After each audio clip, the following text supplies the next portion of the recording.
From grocery stores on the south end of North Charleston to the old Naval Hospital, I speak exclusively with North Charleston mayoral candidate John Singletary for a special edition of Quintin's Close-Ups.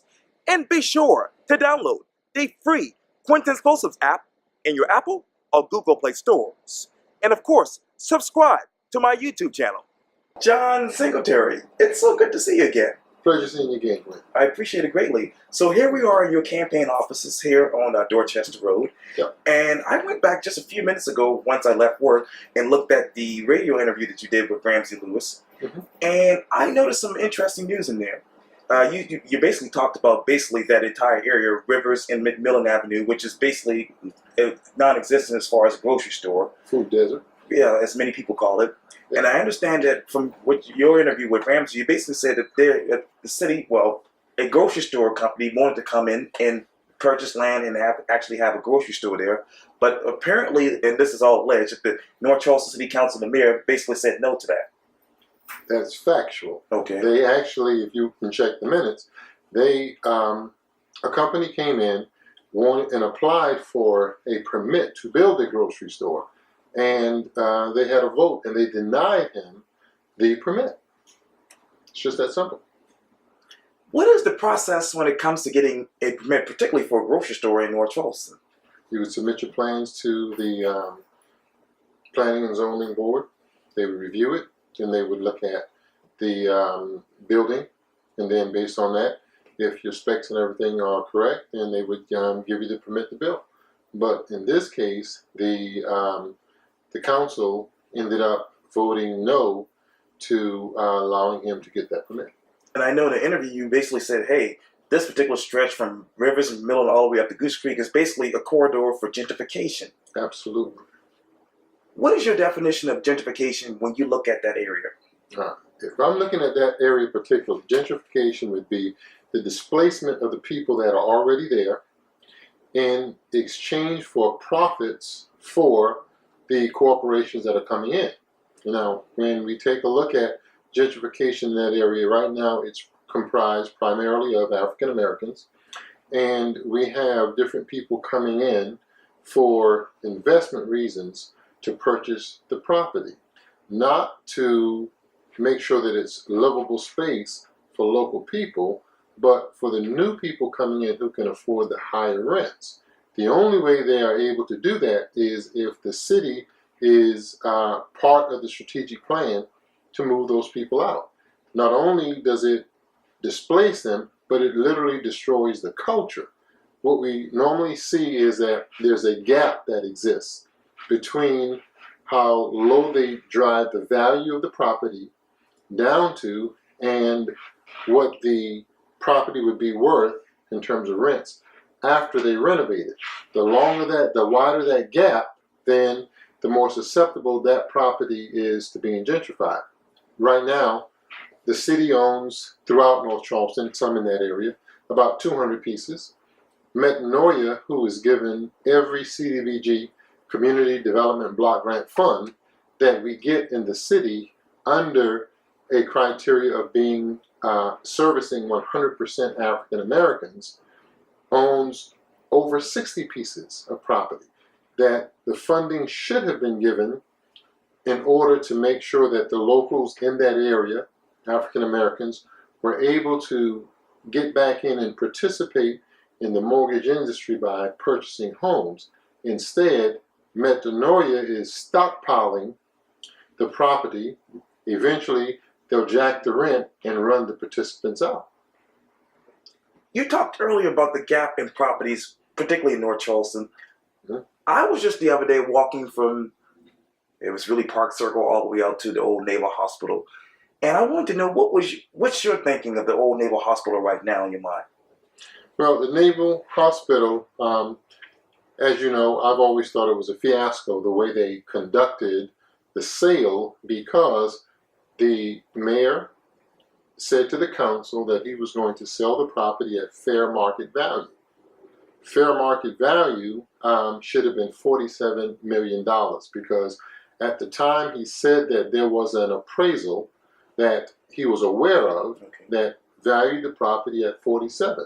However, he sold it for $5 million, transferring $42 million in equity to Jacora Gardens, who then turned around and initially was going to sell it to the county for $47 million.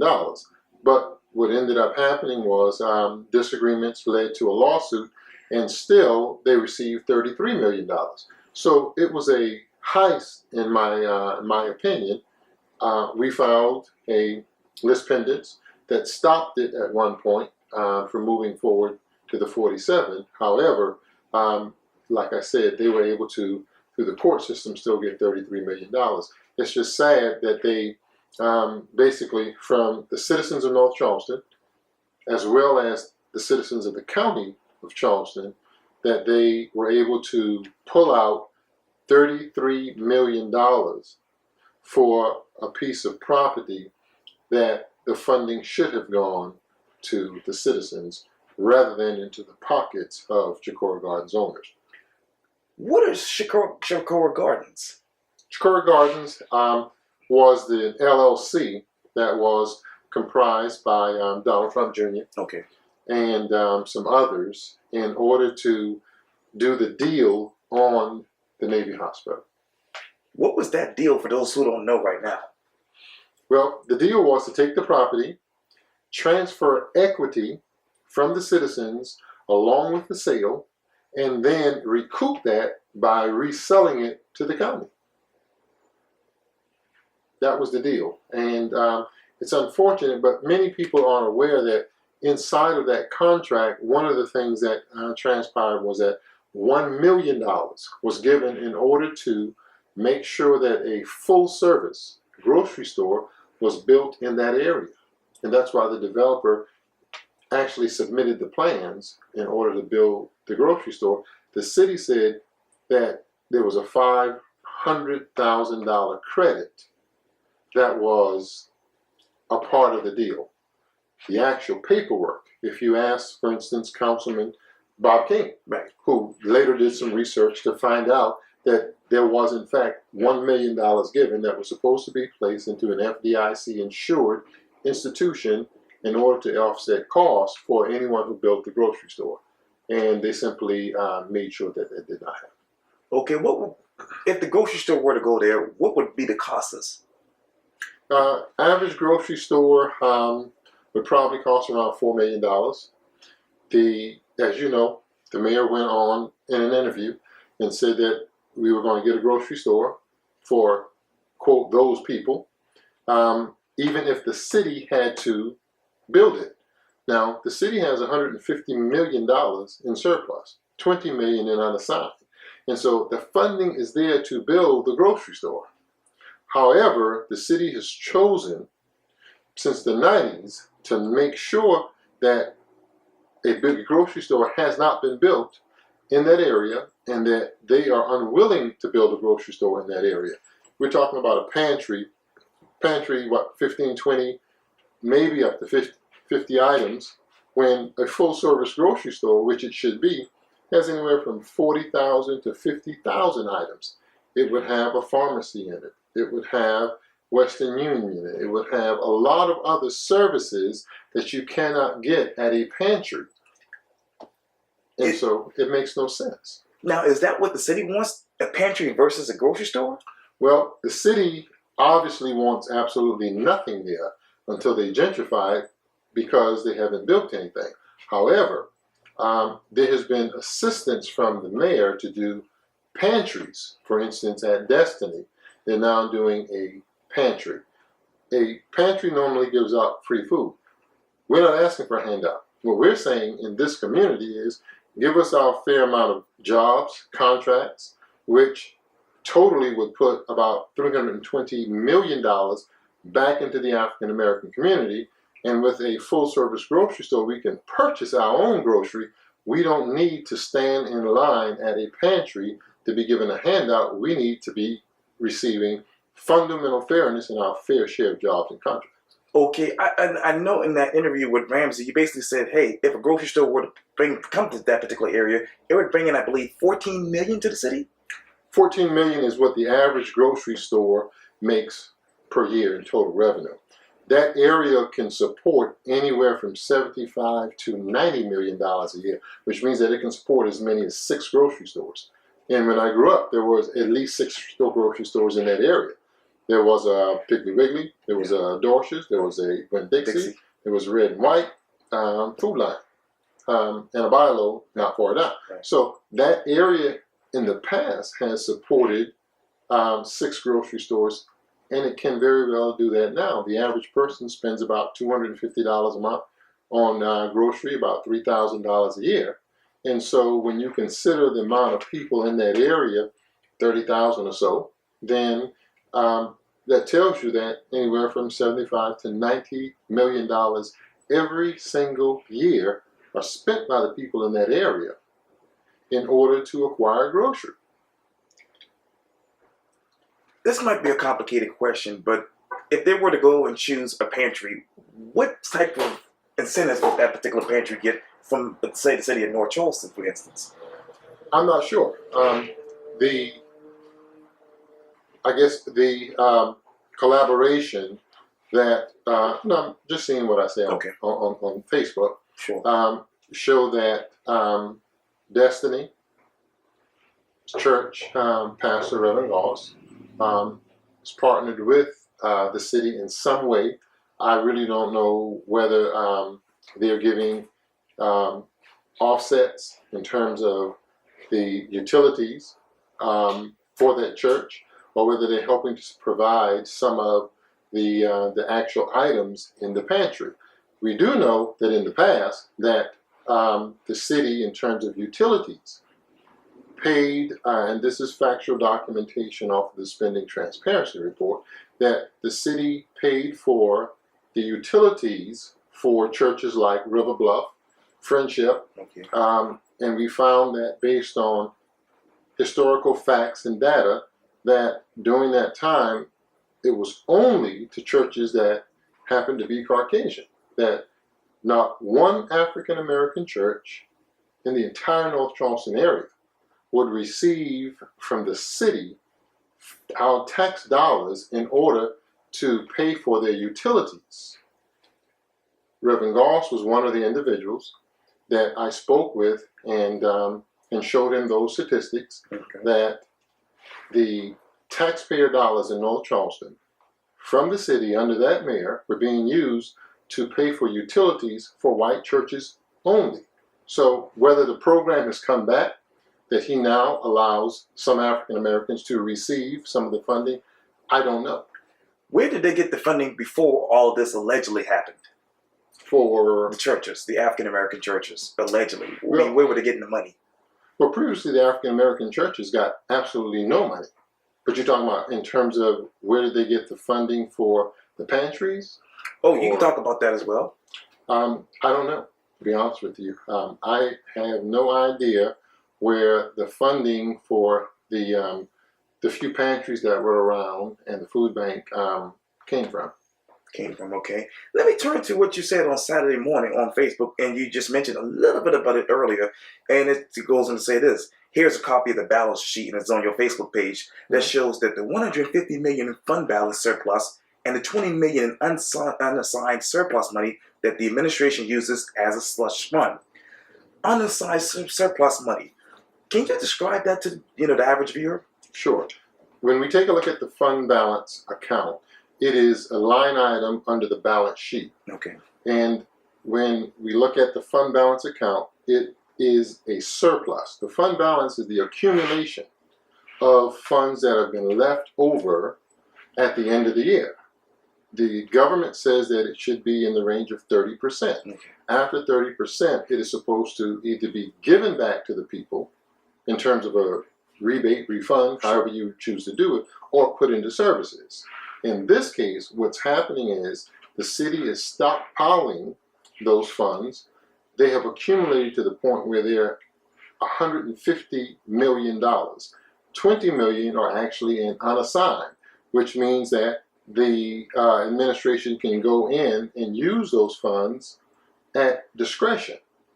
So when we're talking about a grocery store, average full-service grocery store, 45,000 square feet, about $4 million to purchase or to build, we're looking at a total of 4 to 5 that can be built out of just the unassigned money. That's money. How much percentage is, when you said 150 million, how much percentage is that? 150 million would be a little over 100% of the budget that we have presently. Okay. And it should be 30%. 30%. And you also said this: several expenditures have come from the unassigned fund balance account that the city refused to share with the public even after a FOIA, a Freedom of Information Act request have been submitted. The mayor went on Quintin's close-ups and vowed to release the information, but has gone back on his word and refuses to let the public see what he does with their tax dollars. So what is your message to the mayor right now when it comes to this FOIA request? That's an accurate statement, and what they should do is provide the documentation. We asked specifically for what happened with the funding in terms of taxpayer dollars for Berlinski when a $3 million check was given, and subsequently several checks for nearly $1 million. We asked for, with the class action lawsuit for the mayor, where several attorneys from Broad Street were paid, as well as the payout for the individuals that filed a class action lawsuit against him. We're asking how much funds were actually paid out of our tax dollars. It is mind-boggling to think that you can use public funds for a private cause and not tell the public what you are doing with their funds. He went on your show and said that if information is requested, they will be happy to provide it. FOIA requests have been put in, not only by myself, but National Action Network and others, requesting this information, and the city still refuses to release the documentation. So I say to the mayor, release the documentation. How many funds are you talking? Do you know how many funds that they went in to use this alleged private, payout in your mind? I don't. We're talking about millions of dollars, certainly, because you can take a look at the differential in the fund balance from year to year. So we know it's millions of dollars. How many millions? That's what we want to know. $3 million was given in one check. That's considerable funds. Okay. And it goes on to say this, and you said this too: the secrecy with public funds for private use is an absolute no. Checks for millions have been written, and no accountability or transparency that is adhered to. Millions of public funds every year go unaccounted for, and the fund balance account is where the administration is using an Arkansas credit card to get it. Can you describe an Arkansas credit card? Absolutely.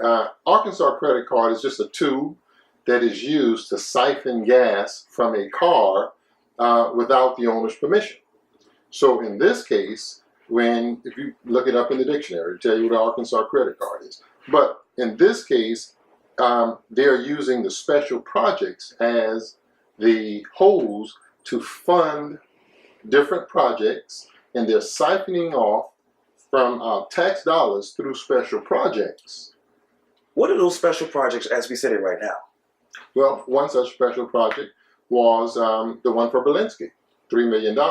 We see that he then, shortly after, purchased a location on Montague Avenue. The purchase of that location on Montague Avenue was then followed up by several payments of nearly $1 million. The place was renovated, and now when you drive down the Montague, look at the same location, it has Summit Advisors as one of the tenants in that building. In your mind, is that conflict of interest? Absolutely. And let me go on to finish this, because obviously the statement goes on to say this: it would be nice to see interest from the fund balance account. What interest are you looking at right now, financially? When we look at the fund balance account, every time they post it, there should be a line item that says interest. How much is accumulated in interest from the fund balance account sitting there? $150 million. I do not see a line item that says that this $150 million has been in the bank for the year, and as a result, here's how much it is accumulated in interest. I would like to know whether or not it is being reported somewhere else. Or, again, if it's been siphoned off and used on special projects and other things. Special projects has, over the years, increased dramatically. Should be less than 0.5%. But in this case, we see different things like for the Greater Charleston Chamber of Commerce. Okay. Funding that go to them, rent that's being paid for them through an LLC that they claim is for auto repair, but it's consistently the same amount every single month. Those are the kinds of projects that for the public, the information should be released. Transparency and accountability is by far one of the most important things when it comes to garnishing trust from the public. And in North Charleston, we simply do not have that. The special projects, now when they obviously allegedly dole out money for those particular projects, do they have to document those? It is supposed to be documented, yes. Okay. How many have there been documented in your mind so far? I haven't seen any that they have literally released all of the documentation for. Some of the projects in which they will get federal funds, Sure. We'll see where the documentation is there. But the same kind of documentation should be given for our local funds that are being used. And you talk about those federal funds, state funds. How much is that being spent in your mind? Millions.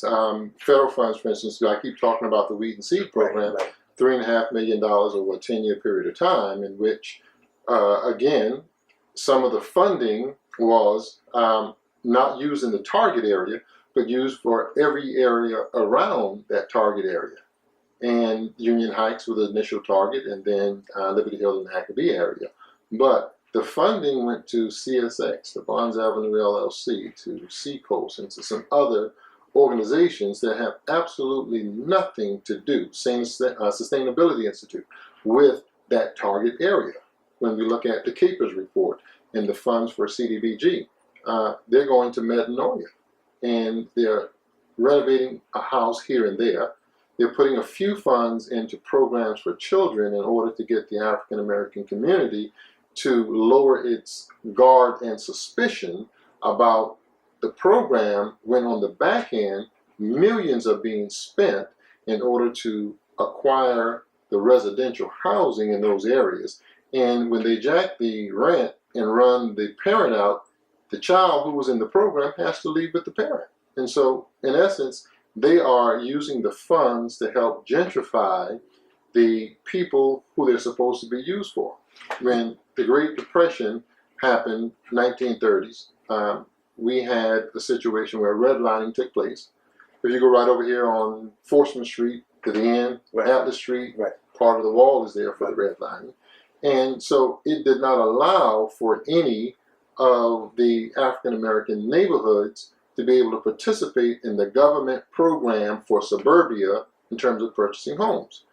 Then they came back and said, well, the fair housing is going to rectify that. What they're going to do is, for those who were not able to participate in the mortgage lending process, we're now going to do fair housing. And we're going to end up supporting that with community development block grant funds, the CDBG funds. So those funds should really be given to help infuse African Americans back into the mainstream of mortgages. And so that's why Metanoia shows that 100% of the people they serve are African Americans to get the federal funds. But in actuality, they are purchasing the houses in the name of Metanoia, stockpiling them, but not giving them to the people that they are there to serve. So the funding for those people are being used to run them out of their own neighborhoods. Okay, so let me go to those target areas. For how many years has this been going on as far as not getting the money to the target areas in your mind? Since the inception of the city, 1972. But it has been not only prolonged, but it's been exacerbated in the recent 26 years under the present mayor. Okay, under the present mayor, what happens exactly when the money doesn't go to the target areas? Besides the obvious, who keeps Yeah. track of this? In Well, essence, they're supposed to be, and that's what the Capers report does. okay. The Capers report allows you to see where the money should be going and what they're reporting in terms of where the money is going. Now, along with that funding is the fact that the city, through permitting and other different types of programs, what they're doing is they are supplementing those who are coming in. We just recently had a situation with OLI that came in, did a study. OLI is connected to UDR, which has one of the largest retirement investment trust funds in the United States. And so they go around and build apartments, condos, in order to displace people in areas where the value has been driven down and that gap exists.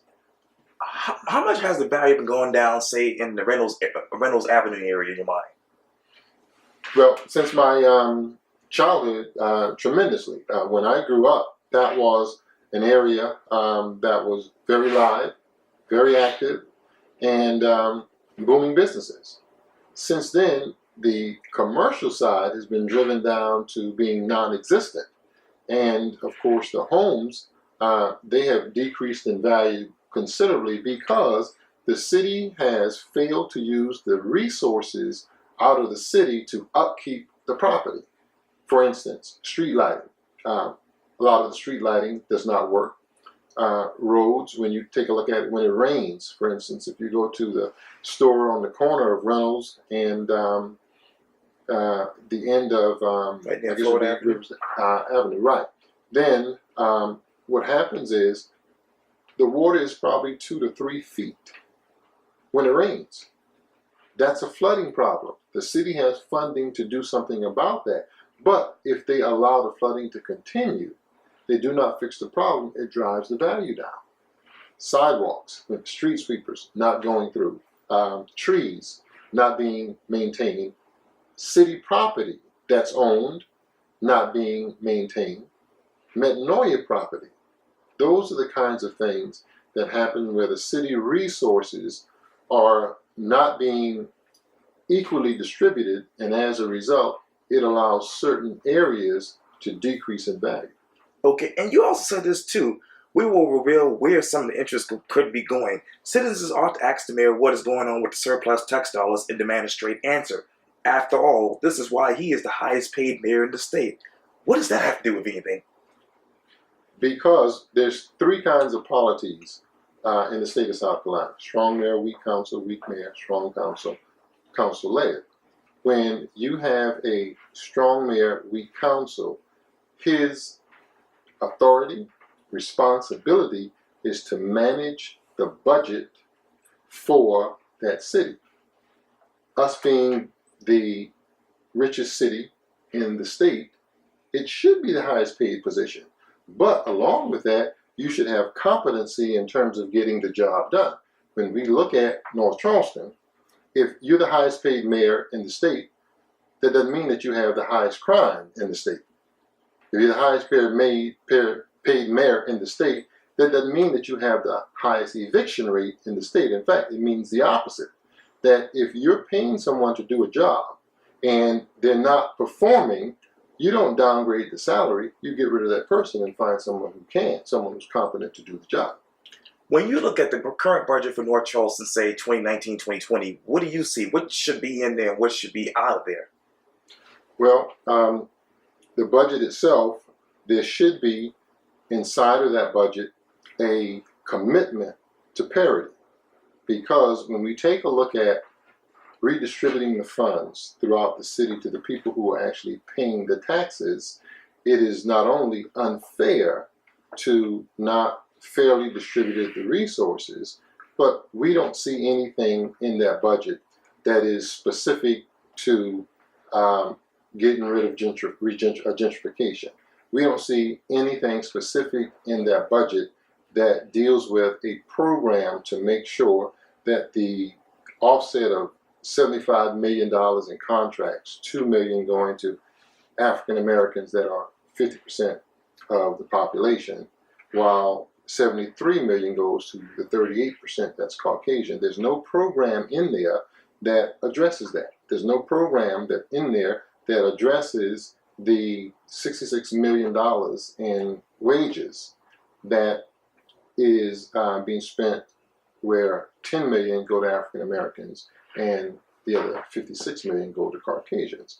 There's nothing inside of the $35 million budget for the police department to show where, out of the 400 policemen that are hired, that the 80% that are African American, there should be a program with goals, with measurements and milestones to say we need to move towards a system of parity. And in doing that, we have to put down goals that cost money. We have to put down measurements and milestones that we will devote our dollars to make sure that we start mainstreaming the largest section of our citizenry. In fact, if you take a look at the org chart that goes along, you can go to the comprehensive report and find it. Okay.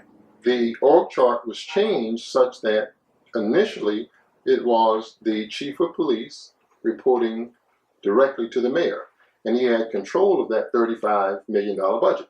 Chief of police was Driggers. Prior to our new police chief, Reggie Burgess, being placed in the job, the entire city's org chart changed. Take a look at the comprehensive report. And just like before, we had Reggie, then Driggers, then Summy. The new org chart follows that same nomenclature. It has Reggie, Driggers, and Summy. Why? Because the mayor moved Driggers to a special assistant and now forces the chief of police to report to a special assistant and not the mayor. And so ultimately, the chief of police now does not control the $35 million budget.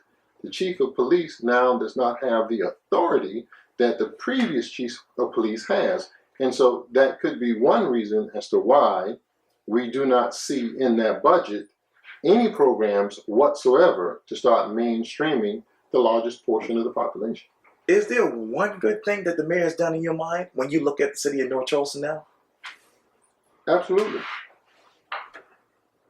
Can you be specific? The one good thing that I would say that he has done for the city has been that in 2000 and I guess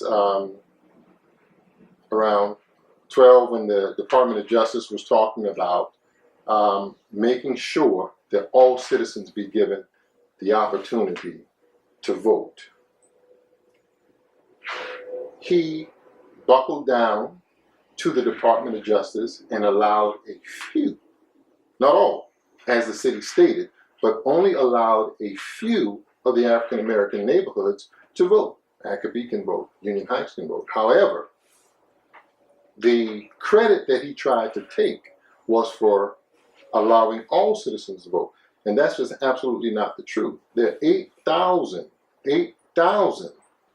African American citizens and 4,000 Caucasian citizens in North Charleston today who are paying taxes that cannot vote. And that is simply to dilute the votes of the African American. And when we consider bringing them on board, it is the American way. It is the American constitutional right to be able to vote based on citizenship of where you live and not based on the denial of annexation by a mayor. So the one good thing is that he did let a few vote, but not enough vote. Why? Because still he is constitutionally unsound when it comes to 8,000 African American citizens. And these are the donut holes that have been created that the Department of Justice said to him that, listen, you're supposed to allow everyone to vote. You're claiming that you're annexing 50-50, but you're annexing 80% Caucasian, 20% African American. And not only is what you're doing wrong, but if someone were to bring legal action against you, then the Department of Justice would have to support that. How many donut holes do we have right now when it comes to that? 8,000 citizens worth. Stratton Capers, the hub, and some places that actually are in North Charleston, where they have cherry picked, they've gone into communities and literally picked out certain people to vote, leaving others. So it's scattered throughout North Charleston, but primarily in the old areas, because the new areas that came on board, the city made sure that it not only annexed those, but on the older ones, they went back and the city filled out every single application for white communities.